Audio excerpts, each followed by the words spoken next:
着中国与世界交往的增加，许多同声传译员也开始在国际会议中崭露头角。他们运用娴熟的语言技巧，为会议提供同步翻译服务。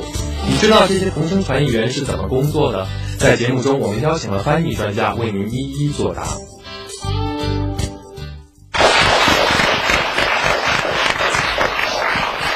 Hello, welcome to another edition of CCTV Outlook English Talk Show.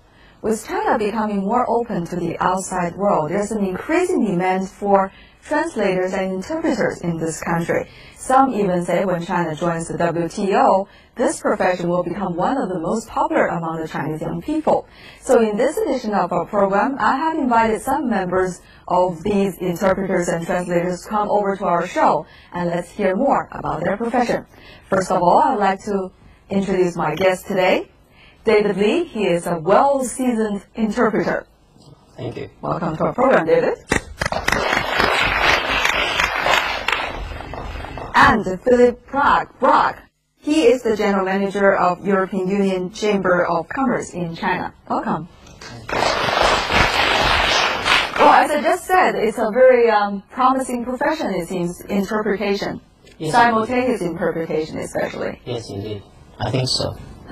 How many Chinese simultaneous interpreters are available in this country so far? Do you know? Well, to the best of my knowledge, I think there will be less than 100 simultaneous interpreters currently working here in China. But it's approximate estimation. It's not that accurate. I haven't got any official statistics concerning that, but I guess it should be fewer than 100. Do you see there's an increasing demand for people like you, an interpreter? Yes, of course. Especially after China's accession to WTO, there will be many foreign companies flocking to China to invest, and I'm sure that there will be many international conferences to be held, and that's where we simultaneous interpreters will come in. Because simultaneous interpretation is such that the cost of holding a conference could be reduced by half. So this is something surely Philip knows very well about. I would like to stress the importance of having good interpretation each time you deal with Chinese officials or even in your business relationships, day-to-day operations. When you negotiate a JV contract, you need good interpretation. So it's something which is basic, and every day you need that. But sometimes even you're talking about this accuracy. I heard that during the simultaneous interpretation, at least 40% of the content are being lost or not being expressed exactly like it was said by the speaker. 40%? Is that 40%, or maybe I got the wrong figure? No. You really have to interpret more than 95%. Okay, yeah, probably 5%. That's when I was doing the job. Well, 5% of the original content could be missed, and that's okay, but if you cannot do that good, then you're out of the business.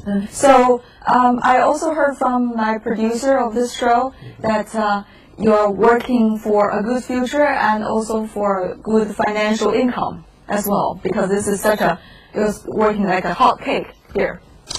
Yes, in a sense it is. But I work more for fun, because I can get very good fun out of it. I will be able to meet the real nice people. As I said, there are 4 nices for when it comes to simultaneous interpretation. Okay. Nice food to eat, nice people to meet. Obviously, it's showing. Yeah, you can tell that I eat a lot of nice food and nice money to make. And last but not least, nice places to visit. Because more often than not, those international conferences would be held in those places with historical interest, or those places with tourist interest. So we would be able to have a free trip there and enjoy ourselves. At the very first moment, which of these 4 nices attracted you the most that you become an interpreter? Food. That's for sure.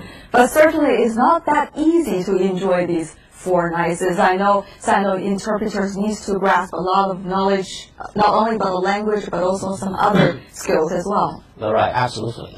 You really have to constantly improve your stock of knowledge and keep yourself abreast with the latest developments in almost all conceivable fields, be it political, economic, or cultural areas. You really need to know what's going on there in the world, and so that you won't have any snacks cropping out all the time that you're not prepared for. So you really have to be cool, in a sense. And you really need to read a lot, you need to learn a lot. And we just keep going, keep learning all the time. And it seems that the list of the needs are much more than the list of the nices. yes, exactly. To be frank with you, that's really a great responsibility. Yeah. You really have to be professional, so to speak. You really have to be strict with yourself.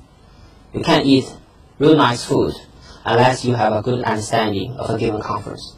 What is the difference between translation and interpretation, or rather simultaneous interpretation that you are doing right now? So translation by definition is that you would translate, you write something down on a piece of paper, you could have some time to think over a phrase, and then after that you come back again, look at it again, and you make it beautiful or something.